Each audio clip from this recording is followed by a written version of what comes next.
So last we did what is called as Indian Independence Act. दो तीन information मैंने add on की है। प्रेम बिहारी नारायण साहब ऐसे लगते थे देखने में, व्योहर राम मनोहर सिन्हा जी ऐसे लगते थे देखने में, और नंदू भाई अपने ऐसे लगते थे। What it clear? चलिए, सो आज का हमारा टॉपिक है बच्चों, salient features of the constitution of India. तो सबसे पहला सेलिएंट फीचर होगा that it is a very modern constitution, followed by children it is one of the lengthiest, and Durga Das Basu साहब ने कॉन्स्टिट्यूशन ऑफ इंडिया की एज डिस्कवर्ड पहली किताब लिखी थी, वो देखने में भाई साहब ऐसे लगते थे। Then we'll be doing preamble of the constitution, thereafter we'll be going on to the schedule part, thereafter क्या वैलिड रूल्स है अगर आप कॉन्स्टिट्यूशन को भी अमेंड करना चाहें, वो भी अमेंड हो सकता है बच्चों। अडल्ट सफरेज क्या बोलते हैं, इलेक्शन कोई भी लड़ सकता है प्रोवाइडेड उसने कोई गड़बड़ियां ना की हो। सिंगल सिटीजनशिप का मतलब क्या होता है, आप हिंदुस्तान के सिटीजन कैसे बन सकते हैं।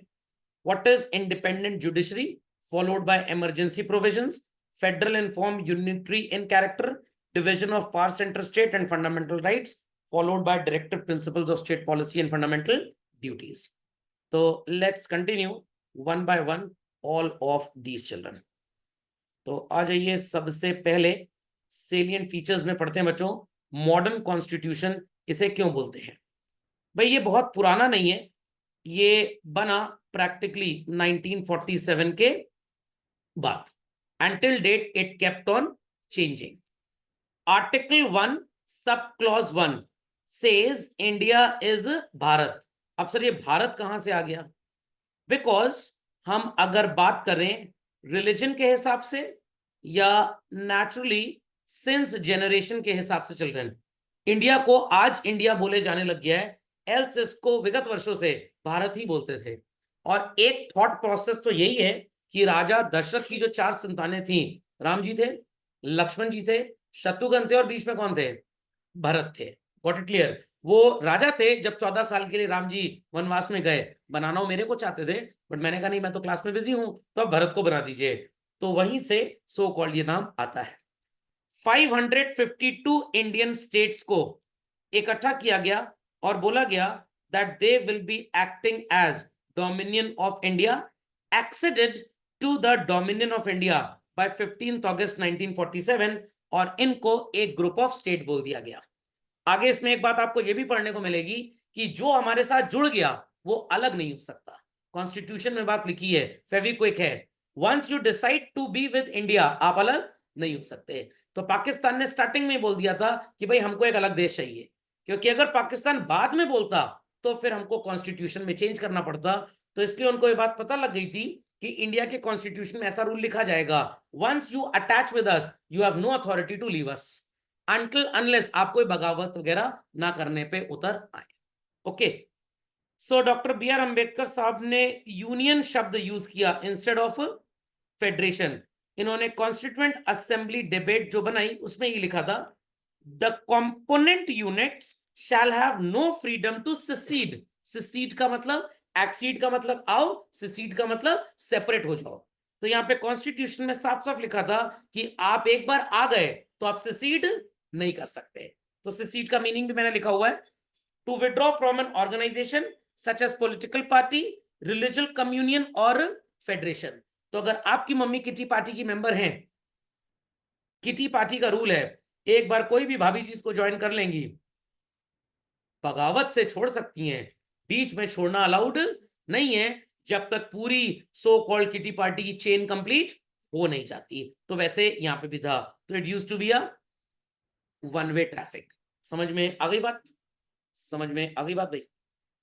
The term union is used as a symbolic determination that India is a union. का मतलब है it has unity in all respects. ये नहीं कि महाराष्ट्र बोले हम अपने आप को हिंदुस्तान नहीं मानते, तो उस समय की जितनी ये 552 रियासतें थी इन सबको मनाया गया। 2-3 नहीं माने। कौन नहीं माना? एक जम्मू कश्मीर नहीं माना था, एक सो कॉल्ड हमारे हैदराबाद के निजाम नहीं माने थे। तो हैदराबाद के निजाम को तो हमारे जो वल्लभ भाई पटेल जी थे उन्होंने थोड़ा डराया धमकाया था, और बाद में जब इनके ऊपर अटैक हुआ so called Jammu and Kashmir के ऊपर, तो Raja Hari Singh accession certificate sign करने को तैयार हो गए थे। बट यहाँ पे नेहरू जी ने एक चीज और भी बोली थी। प्रेजेंटली जो हमारे उमर अब्दुल्ला साहब हैं, उनके जो पिताजी हैं फारूक अब्दुल्ला, उनके जो दादाजी या पिताजी थे वो जवाहरलाल नेहरू जी के मित्र थे। तो राजा हरि सिंह के साथ बात ये हुई कि भाई हम एक्सेशन सर्टिफिकेट साइन करा के आपको अपना हिस्सा मानेंगे, हम आपको बचाएंगे पाकिस्तान की फोर्सेस से, प्रोवाइडेड हमारे इस दोस्त को आप वहां का प्राइम मिनिस्टर बनाओगे। समझ में आ गया?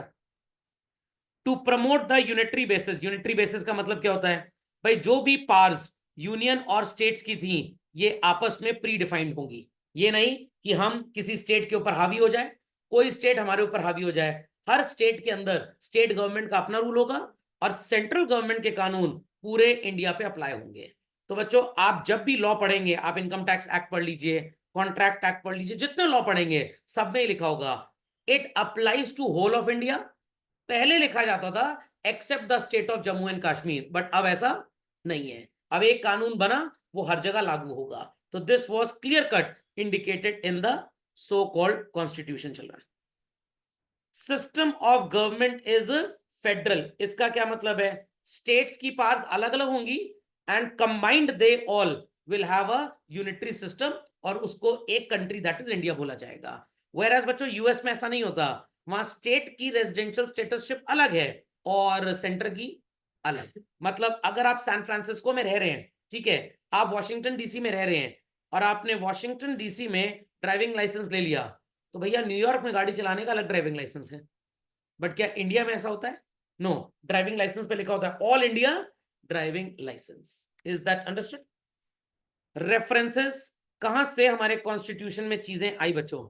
शब्द भारत कहां से आया? From the ancient times basically. Part 3 of the Indian constitution में फंडामेंटल राइट्स लिखे हुए हैं। आपका हक क्या है?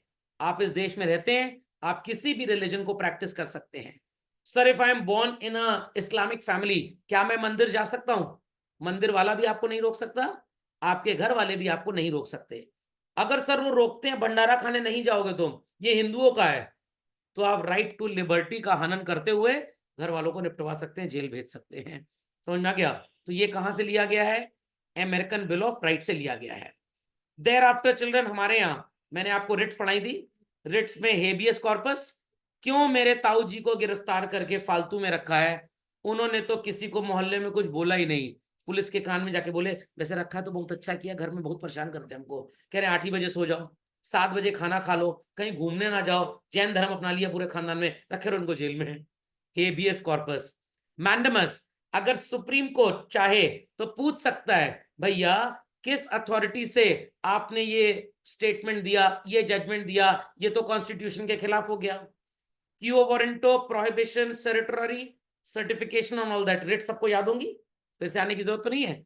तो सुप्रीम कोर्ट और हाई कोर्ट रेट्स इशू कर सकते हैं किस लिए? आपके फंडामेंटल राइट्स को प्रोटेक्ट करने के लिए।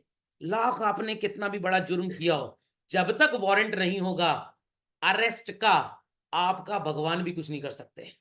Is that clear? तो पुलिस अरेस्ट वारंट लेके आएगी तभी आपको घर से लेकर जा सकती है। और अगर किसी विमेन को अरेस्ट करना है शाम को 6 बजे के बाद और सवेरे सनराइज से पहले का time, in the team of policeman, constable and inspector women होना बहुत जरूरी है। सर वो मूवी में तो ऐसे ही उठा के ले जाते हैं, अरे वो मूवी है, रियल लाइफ है, रियल लाइफ नहीं है। तो ये चीज कहां से आई? ये ब्रिटेन के कॉन्स्टिट्यूशनल लॉ से हमने छापा है।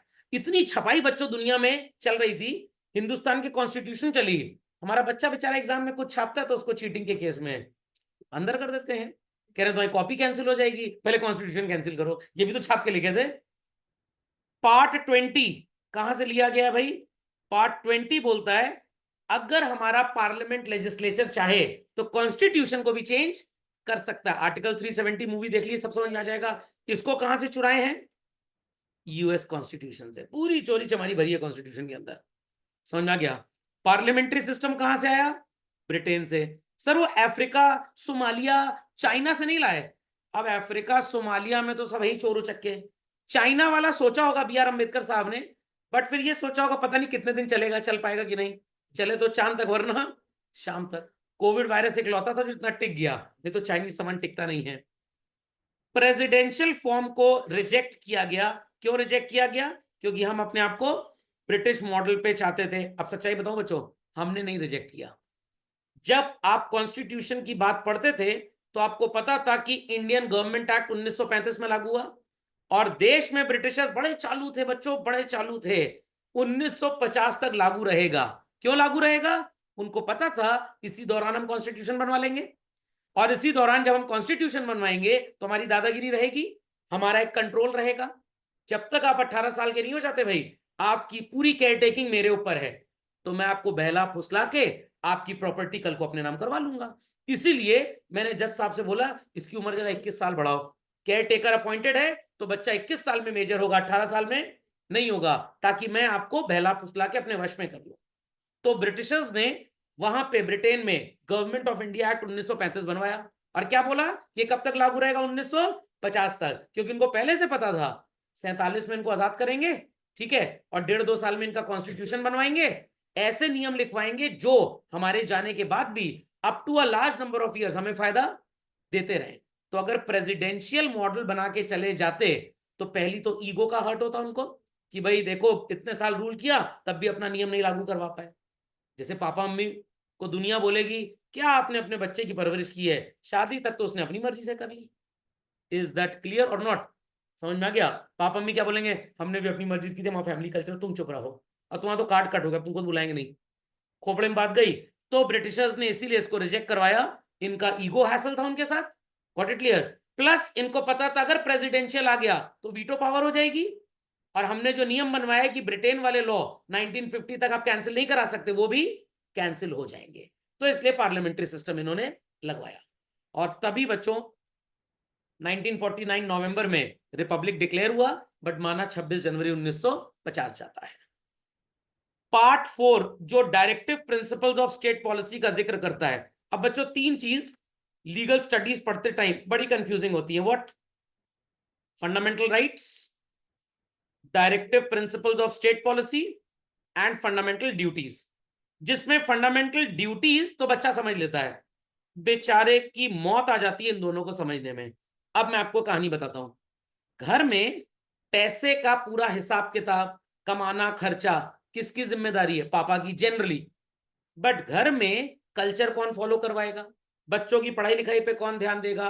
बच्चे कहां जा रहे हैं, कब आ रहे हैं, क्या पहन रहे हैं, क्या खा रहे हैं, कौन ध्यान देगा? मम्मी। तो कुछ ड्यूटीज पापा ने अपने सिर पे रखी हैं जो बेसिकली इकोनॉमिक है, जो सोशल है वो मम्मी के सिर पे डाल दी। तो कुछ बच्चों हमारे कॉन्स्टिट्यूशन में सोशल, कल्चरल, पॉलिटिकल, इकोनॉमिक आपने सुना होगा, मैंने इंट्रोडक्टरी लेक्चर में बताया था। इनमें से कुछ चीजें फंडामेंटल राइट्स में डाल दी गई हैं, और कुछ चीजें directive principles of state policy में डाल दी गई है। समझ में आ गया? कुछ चीजों के लिए हाई कोर्ट और सुप्रीम कोर्ट हैं, कुछ चीजों के लिए लोअर कोर्ट्स हैं। फंडामेंटल ड्यूटी क्या है भाई? आप तिरंगे की इज्जत करेंगे, आप किसी को अब्यूज नहीं करेंगे, तो ये तो एकदम समझ में आता है। Duty, what you should do for your country as a citizen, as a good citizen. Right, आपका हक बेसिकली। तो फंडामेंटल राइट्स में बच्चों हक होते हैं, और डीपीएसपी में भी हक होते हैं। कुछ राइट्स फंडामेंटल राइट्स के नाम पे चलते हैं और कुछ डीपीएसपी। तो अगर मैंने बी आर अम्बेडकर के बगल में, सॉरी, बी आर अम्बेडकर साहब के बगल में कुर्सी लगाई होती तो मैं बोलता अरे बाबा साहब अम्बेडकर, आप एक काम करिए, आप बनाइए rights in the constitution, some are fundamental, some are subsequent. Fundamental को या कुछ को मेजर, कुछ को माइनर कर दीजिए। मेजर को फंडामेंटल राइट बोला जाएगा और माइनर को डीपीएसपी। मैं कुछ ऐसा लिखवा के जाता हूं उनसे, बट खैर अमेंडमेंट आए, जितना उस समय सोच पाए उतना लिख के चले गए। नहीं नहीं नहीं, फंडामेंटल राइट्स के लिए हाई कोर्ट और सुप्रीम कोर्ट एनफोर्समेंट करा सकता है। डीपीएसपी हाई कोर्ट और supreme court as per constitution enforceable नहीं होते। ये नहीं कि एनफोर्सेबल नहीं है, हाई कोर्ट और सुप्रीम कोर्ट इनको एनफोर्स नहीं करा सकते। आप एसी चला सकते हैं, फैन ऑन कर सकते हैं, बट अगर बत्ती चली जाए, पापा ने स्ट्रिक्ट इंस्ट्रक्शन दिया है, खबरदार कटआउट निकाल के तार बदल के फेस बदले, पता लगा कड़कड़ा गए, फड़फड़ा गए, 13 दिन बाद हलवा पूड़ी बट गया। समझ में आ गया? तो चुरमुरा खरीद सकते हैं आप, खर्च कर सकते हैं, कपड़े खरीद सकते हैं, खर्च कर सकते हैं, फंडामेंटल राइट्स हैं। घर खरीदने के लिए आपको दादाजी की सलाह लेनी है। तो फंडामेंटल राइट्स को लागू करवाने की जिम्मेदारी हाईकोर्ट और सुप्रीम कोर्ट को दी है। हाईकोर्ट सुप्रीम कोर्ट कह रहे खलियर ही समझ लियो क्या, हमको और कोई काम नहीं है हमारे पास भी काम है, हमारे जजेस को भी छुट्टी में जाना होता है, बस हमारे जजेस इसको देखेंगे, ये अपना समझो। तो डीपीएसपी के लिए हमारे सुप्रीम कोर्ट और हाई कोर्ट अपना पल्ला झाड़ चुके हैं। Is that understood? अभी आगे आप पढ़ेंगे, परेशान मत होइए। तो ये चीज कहां से आई बच्चों? आयरलैंड के कॉन्स्टिट्यूशन से आई। समझ में आ गया? अब मैं आपको एक बात और बता दूं, आयरलैंड को भी किसी जमाने में, टर्की पोलैंड को भी ब्रिटिशर्स ने रूल किया था, बट ब्रिटिशर्स ने बहुत ज्यादा अपने बारे में लिखा नहीं, क्योंकि बहुत कुछ अगर खुद लिख लेते तो खुद ही सो कॉल्ड थोड़े से नॉन जाहिल हो जाते, दूसरे को रूल ही क्यों करते। ओके, पार्ट 15, सरकारी दफ्तर में नौकरी मिलती है भाई। आईएएस पीसीएस सुना है बच्चों? ये होता है यूपीएससी। और ये क्या होता है? उत्तर प्रदेश के केस में यूपीपीएससी, राजस्थान के केस में राजस्थान पीएससी, बिहार के केस में बीपीएससी। सर ये होता क्या है? यूपीएससी का एग्जाम देंगे तो आईएएस बनेंगे, आईपीएस बनेंगे, पूरे इंडिया में कहीं पे भी नौकरी लग सकती है। Uttar Pradesh public service commission, Rajasthan public service commission, Bihar public service commission, आप आईपीएस नहीं बनेंगे, पीपीएस बनेंगे, प्रदेश पुलिस सर्विसेज। समझ में आ गया? समझ में आ गया? तो यूपीएससी का एग्जाम दिया, जिसको पीसीएस का एग्जाम होता है, आईएएस पीसीएस। तो PCS is a state exam, IAS is central level का एग्जाम। तो यूपीएससी का एग्जाम दोगे तो पूरे इंडिया में कहीं पे भी नौकरी लगेगी, बट अगर पीएससी का एग्जाम दोगे तो उसी स्टेट के अंदर मंडराते रहोगे। अगर बहुत अच्छा काम किए तो हो सकता है दूसरे स्टेट वाले आपको कुछ साल के लिए उधार में ले ले। समझ में आई बात? 14A, कैसे हमारे एडमिनिस्ट्रेटिव ट्रिब्यूनल काम करेंगे। ये क्या होता है? एक छोटा सा नाम ले रहा हूं बच्चों, कैट। बिल्ली? बिल्ली नहीं, सेंट्रल एडमिनिस्ट्रेटिव ट्रिब्यूनल। ध्यान से मेरी बात सुनिएगा। Everybody knows who is a chartered accountant. Non governmental organisations की हिसाब किताब को चेक करने के लिए चार्टर्ड अकाउंटेंट्स इस धरती पे हैं। अगर हम मेडिकल कॉलेज हैं, अगर हम so called Uttar Pradesh state road transport corporation है, अगर हम इलाहाबाद इलेक्ट्रिक सप्लाई कंपनी है, इन केसेस में ये हो गए सरकारी संस्थान। इनकी बुक्स ऑफ अकाउंट्स कौन चेक करेगा? Accountant and controller general of Uttar Pradesh.